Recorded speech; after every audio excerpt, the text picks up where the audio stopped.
She was cold. The doctor was cold. The ragged clothes weren't helping, and she was cold, and in someone else's ragged clothes. She felt a little peeved that the ragged clothes did not include a built-in parachute. That felt like an error. Wait, she thought. Why would I want a parachute? Oh yes, that's right, she remembered. She was falling. Air was rushing past her, or more accurately, she was rushing past air, tumbling through the cold night sky, and she was fizzing. Remnants of regeneration particles were still skittering off her. The process was still in process. Her newness still in train. The doctor looked up, mid-plummet. Oh dear, she thought. Far above her, the TARDIS was exploding. That is very unhelpful, she thought.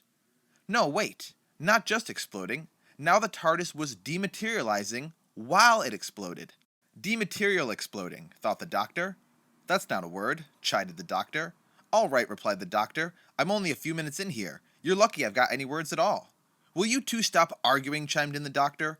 Only if you stop subdividing us, replied the doctor. This is all the same brain. Don't confuse matters. As the blue box vanished, leaving the doctor looking up at a starry black sky, the doctor wondered if she'd ever see her TARDIS again. No time to feel sorry for yourself, she told herself. Too much going on. Yes, she thought. There was a lot going on. A large, dark, painful ground mass was rapidly approaching, and inside the doctor's body, her cells continued to burn and reshape and reform. Well, thought the doctor, all of her, this is a conundrum. Her newly minted mind had already had 3,007 thoughts over the course of 3 seconds. She knew because she counted, and she only realized she'd counted once she'd finished counting.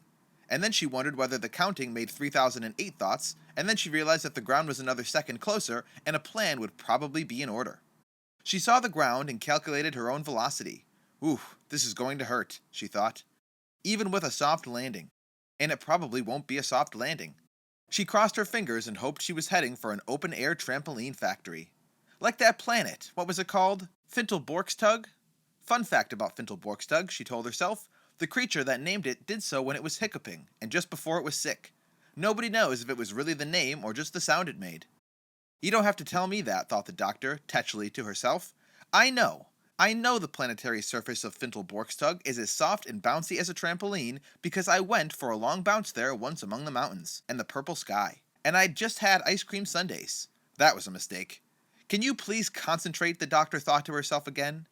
She concentrated. She confirmed she was still falling. Disappointing, but not that much of a surprise given her circumstances hadn't changed in the second since she last checked.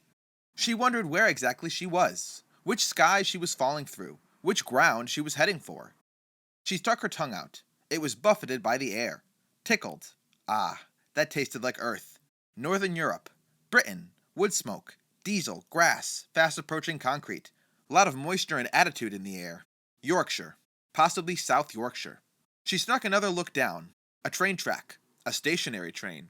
She tried to recognize the livery on the outside of the train so she could absolutely nail precisely where she was, but it was distant and dark, and regeneration had once again failed to deliver the superpowered see-in-the-dark X-ray vision she had always craved.